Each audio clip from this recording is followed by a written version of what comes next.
दोस्तों जय हिंद। आज है 2 मार्च और आज थी वीकली एक्सपायरी बैंक निफ्टी की। कल मार्केट जो है काफ़ी अच्छा अपसाइड मूव किया था, लेकिन बहुत ही ज़्यादा क्लमजी और स्लो मार्केट था कल के दिन। अगर आप लोगों को याद होगा, ये 1 मार्च को मार्केट ने यहाँ पे मूव किया था, लेकिन 2 मार्च को वापस से यहीं पे धड़ाम से आके नीचे गिर गया, नेगेटिव में यहाँ पे क्लोजिंग दे दी। अब कल के मार्केट में बहुत सारे लोगों ने क्या किया होगा यहाँ पे कि बुलिश व्यू पकड़ लिया होगा कि हाँ मार्केट बुलिश होने वाला है। बहुत ज़्यादा क्या कहते हैं कि ओवर सोल्ड है मार्केट, बहुत ज़्यादा ओवर बॉट है, ऐसा सब मतलब इंडिकेटर के बेसिस पे जो भी आपको इंडिकेशन मिल जाते हैं उसके बेसिस पे बहुत सारे लोग यहाँ पे बुलिश होने की कोशिश किए होंगे। लेकिन मैंने यहाँ पे आप लोगों को एक स्मॉल अपडेट दिया था, मॉर्निंग में ही ज़ीरो हीरो दिया था आप लोगों को, क्योंकि मेरा मानना ऐसा था कि मार्केट अगर मूव करेगा तो डाउन ही जाएगा और कहीं नहीं जाने वाला है। तो डाउन ही जाने वाला है, प्लस डीके भी कराएगा अच्छा खासा। इसलिए मैंने यहाँ पे ज़ीरो हीरो आप लोगों को मॉर्निंग में दिया था 40 रुपीज़ के आसपास, जो कि इसने अभी अगर देखोगे लेवल के हिसाब से तो इसने 142 रुपीज़ का शायद इसने हाई लगाया है यहाँ पे। ठीक है, मैंने यहाँ पे 2 लेवल्स बताए थे। फर्स्ट टारगेट बैंक निफ्टी 40,600 का, जो कि तुरंत फास्ट मूव में ही अचीव हो गया था। यहाँ पे अगर आप देखोगे तो इस फास्ट मूव में ही यहाँ पे हमारा टारगेट अचीव हो चुका था, ये वाला। उसके बाद मैंने आप लोगों को एक सेकंड टारगेट भी दिया था, यहाँ पे हमारा अचीव हो चुका था 40,000। इस फर्स्ट कैंडल में ही 15 मिनट के कैंडल में ही अचीव हो चुका था। सेकंड टारगेट मैंने आप लोगों को दिया था कि 40,450 का ये, तो वो टारगेट भी अचीव हुआ और मार्केट यहाँ पर नीचे आया। लेकिन प्रीमियम डिके भाई, ऑफ कोर्स एक्सपायरी का टाइम है तो प्रीमियम डिके करेगा ही करेगा। लेकिन ठीक है, यहाँ पे हम लोगों ने मॉर्निंग के मूव में ही यहाँ पर लगभग 3x रुपीज़ का प्रॉफिट बुक कर लिया अपने पुट बाइंग में। अब बात यहाँ पे करते हैं कि कल मार्केट में कैसे ट्रेडिंग करनी है और कैसे नहीं करनी है। देखो, मैं तुम लोगों को हमेशा एक चीज़ बोलता हूँ कि कभी भी इन इंडिकेटर्स के भरोसे मत बैठा करो। या तो तुम ट्रेडिंग करना है तो तुम्हें प्राइस एक्शन को ही फॉलो कर लो, और नहीं फॉलो कर पाते प्राइस एक्शन को तो लेवल्स जानने की कोशिश करो कि इम्पोर्टेंट लेवल्स कैसे हम आइडेंटिफाई कर सकते हैं, और उन लेवल्स के बेसिस पर ही आप ट्रेडिंग कर सकते हो। कैसे, वो भी बताता हूँ। उन लेवल्स के बेसिस पर ही आप इम्पोर्टेंट ट्रेडिंग कर सकते हो। या तो आप रिवर्सल की ट्रेडिंग कर सकते हो, या फिर आप रिजेक्शन की ट्रेडिंग कर सकते हो। ठीक, या फिर ब्रेकआउट ब्रेकडाउन, कैसे वो भी दिखाता हूँ। देखो, यहाँ पे मैंने तुम लोगों को कुछ अपडेट्स दिए थे मॉर्निंग में ही, अब इसको अच्छे से देखना और ध्यान से देखना। ठीक है, यहाँ पे मैंने तुम्हें क्या बोला था, 40,800 का एक रेजिस्टेंस है। ठीक, मॉर्निंग में ही मार्केट ओपन होने से पहले बता दिया था। अब बैंक निफ्टी को देखो, यहाँ पे बैंक निफ्टी ने हाई कहाँ पे लगाया, ये बैंक निफ्टी ने हाई लगाया 775 रुपीज़ का, मेरे ख्याल से आसपास हाई इसने लगाया था। तो यहाँ पे हमें क्या सीखने को मिला कि रेजिस्टेंस था हमारा 40,800 रेजिस्टेंस था।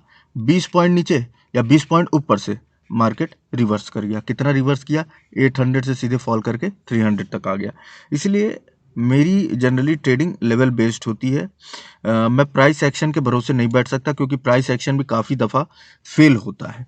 तो चलो बात करते हैं कि कल के लिए क्या इंपॉर्टेंट हमारे लिए लेवल्स रहेंगे और हमें कैसे यहाँ पे ट्रेडिंग करनी है, यानी कि फ्राइडे के दिन 3 मार्च के दिन। ठीक है, अब देखो यहाँ पे सबसे पहले तो अगर तुम ध्यान से देखोगे तो एक इम्पॉर्टेंट सपोर्ट के पास बैंक निफ्टी आ चुका है।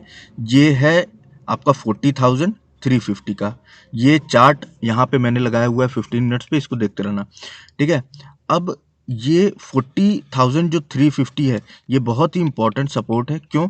क्योंकि जब ये एक इम्पॉर्टेंट रेजिस्टेंस था, पहले मैं ग्रुप में भी तुम लोगों को अपडेट करता था पिछले जितने भी ट्रेडिंग सेशंस थे, लेकिन कल के दिन ये इसके ऊपर गैप अप ओपन होने की वजह से खुल गया मार्केट, और डाउन तो आया, लेकिन इसी रेजिस्टेंस जो हमारा था 40,350 का, यहीं से सपोर्ट लेके फिर वापस ऊपर की ओर चला गया।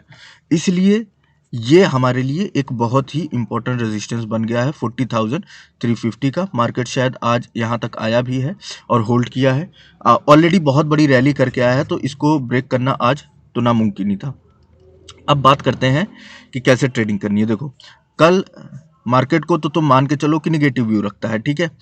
अब यहाँ पे अगर 40,350 को ये ब्रेक करता है, 40,350 को अगर ब्रेक करता है तो हमारा फर्स्ट टारगेट तो यहाँ पे हो जाएगा 40,000, सॉरी ये वाला हो जाएगा 40,100 का। अब ये भी कैसे होगा ये भी मैं बताऊंगा। 40,100 का हमारा फर्स्ट टारगेट होगा अगर 40,350 को ब्रेक करेगा बैंक निफ्टी, ठीक है। अब यहाँ पे देखो 40,100 हमारा फर्स्ट टारगेट क्यों होगा, देखो यहाँ पे मार्केट कई दिनों से 40,100 के पास में रेजिस्टेंस फेस कर रहा था, ठीक है।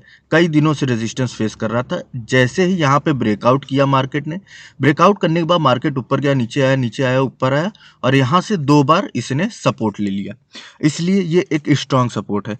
अब आप यहाँ पे बोलोगे चार्ट पे कि यार ब्रेकआउट तो इसने भी किया था, लेकिन ये देखो ये क्या है ना कि ये गैप अप ओपन होने की वजह से यहाँ पे ब्रेकआउट किया, इसलिए मार्केट ने फर्स्ट टाइम तो यहाँ से सपोर्ट लेकर ऊपर गया।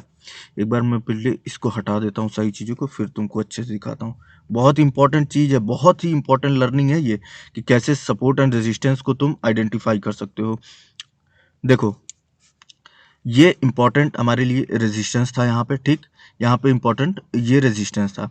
अब आप बोलोगे कि ब्रेकआउट तो यहाँ पर भी किया मार्केट ने, देखो ये ब्रेकआउट किया, लेकिन ये ब्रेकआउट जो था भाई साहब गैप अप ओपन होने की वजह से हुआ।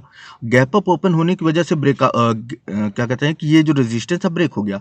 अब यहाँ पे अगर तुम ध्यान से देखो तो बैंक निफ्टी इस लेवल पर आया, एक बार सपोर्ट लिया, ऊपर गया, उसके बाद नीचे आया। जैसे ही ब्रेक डाउन किया इस लेवल का, उसके बाद से ये सिर्फ नीचे ही आया। जितनी बार भी गया है सिर्फ नीचे ही आया है, जितनी बार गया है रिजेक्शन फेस किया है। और जैसे ही एक बिग कैंडल के साथ ब्रेक किया, वापस इस लेवल को रीटेस्ट किया, और उसके बाद से ये ऊपर ही गया। देखो 2 बार आया इस लेवल पे, दोनों बार ही ऊपर के साइड में ही रिवर्सल दिया है। अब इसको मैं तुमको रिलेट करके दिखाता हूँ अभी के मार्केट से। देखो ये देखो अभी जस्ट यही वाला एग्जांपल तुम्हें सेकंड टाइम में मैं दिखाऊंगा, ठीक है। इसको ध्यान में रखना तुम, याद में। ब्रेकआउट किया, एक बार रिटेस्ट किया, ऊपर गया, फिर नीचे आया, ब्रेक डाउन किया, फिर उसके बाद नीचे ही आता चला गया।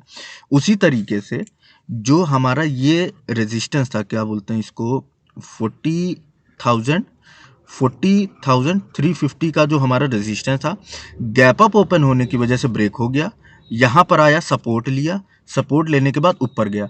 अब मार्केट वापस वहीं पे आ चुका है। इसका मतलब समझे दया, इसका मतलब ये है दया कि इसकी तरह इसको ब्रेक करके मार्केट नीचे आने की कोशिश करेगा। जितने लोगों को ये चीज समझ में आ गई क्लियर एंड कट, कमेंट करके बता देना। नहीं समझ में आई तो भी बता देना, डिटेल वीडियो लाने की कोशिश करूंगा दोबारा से, सपोर्ट एंड रेजिस्टेंस पे भी। अब देखो कल के लिए इंपॉर्टेंट लेवल्स को भी डिस्कस करना जरूरी है। तो एक तो मैंने तुम्हें ये बता दिया, अब इसको यहाँ पे मैं तुम्हें बताता हूँ लिख के, ठीक है। एक तो मैंने तुम्हें यहाँ पे बता दिया कि 40,350 ब्रेक करेगा तो हमारा टारगेट आ जाएगा 40,100 का। उसके बाद 40,100 को अगर ब्रेक करेगा तो हमारा टारगेट आ जाएगा 39,800 का। देखो ये 40,100 है, और हमारा यहाँ पे नेक्स्ट टारगेट आ जाएगा 39,800 का। बाकी इसके अलावा क्या क्या करता है, क्या क्या नहीं करता मार्केट, वो मैं तुम लोगों को फिर मार्केट मॉर्निंग में अपडेट करूंगा। गैप अप बोल रहा हूँ, प्री ओपन मार्केट के बाद तुम लोगों को अपडेट करूंगा। जब प्री ओपन मार्केट के बाद हमारे पास लेवल्स आ जाएंगे, हमें पता चल जाएगा कि मार्केट कहाँ पे ओपन हो रहा है, तो उसके हिसाब से मैं मॉडिफाई करके लेवल्स बता दूंगा। बाकी चार्ट के हिसाब से ये सारे इंपॉर्टेंट जो लेवल्स हैं मैंने आप लोगों को यहाँ पे बता दिया। अगर रेजिस्टेंस की बात करूँ तो देखो रेजिस्टेंस यहाँ पे सिर्फ और सिर्फ एक ही रेजिस्टेंस है, वो है 40,500 का। और ये बहुत इंपॉर्टेंट रेजिस्टेंस है, क्योंकि 2-3 काफ़ी टाइम तक यहाँ पे होल्ड किया था मार्केट ने। तो 40,500 एक इम्पॉर्टेंट रेजिस्टेंस है, और उसके बाद कोई रेजिस्टेंस है तो वो यही वाला है सिर्फ, ठीक है, 40,800 का, जो मैंने आज तुम लोगों को बोला था। और यहाँ से मार्केट रिवर्स भी हुआ। तो रेजिस्टेंस तुम्हारे लिए 40,800, 40,500, सपोर्ट तुम्हारे लिए, या फिर ऐसा बोलो ब्रेकडाउन लेवल तुम्हारे लिए 40,350, 40,100, फिर उसके बाद 39,800। ये पूरी जर्नी रहेगी कल के मार्केट के दिन। अगर मार्केट में दम होगा तो मार्केट मूव करेगा, नहीं तो हलवा हलवा मार्केट ऐसे ही घुमाता रहेगा। बात करूं अगर निफ्टी की, तो निफ्टी के मैं डायरेक्ट तुम लोगों को यहाँ पे जो लेवल्स हैं निफ्टी के उसको अपडेट करके टेलीग्राम पे बता दूंगा। तो जिसको भी ज्वाइन होना है ज्वाइन हो सकता है। और बाकी इसके भी जो लेवल्स है, मार्केट कल प्री मार्केट के बाद जहां भी ओपन होगा तो उसके हिसाब से मॉडिफाई करके मैं तुम लोगों को अपडेट कर दूंगा। ठीक है, तो ये थी आज की वीडियो। अगर समझ में आई है तो नीचे कमेंट करके बता देना। वीडियो को लाइक करना, चैनल को सब्सक्राइब करना। ऐसे ही हंसते रहना, मुस्कुराते रहना, प्रॉफिट बनाते रहना। मिलते हैं एक नए लाइव ट्रेडिंग सेशन में, तब तक के लिए जय हिंद, जय भारत।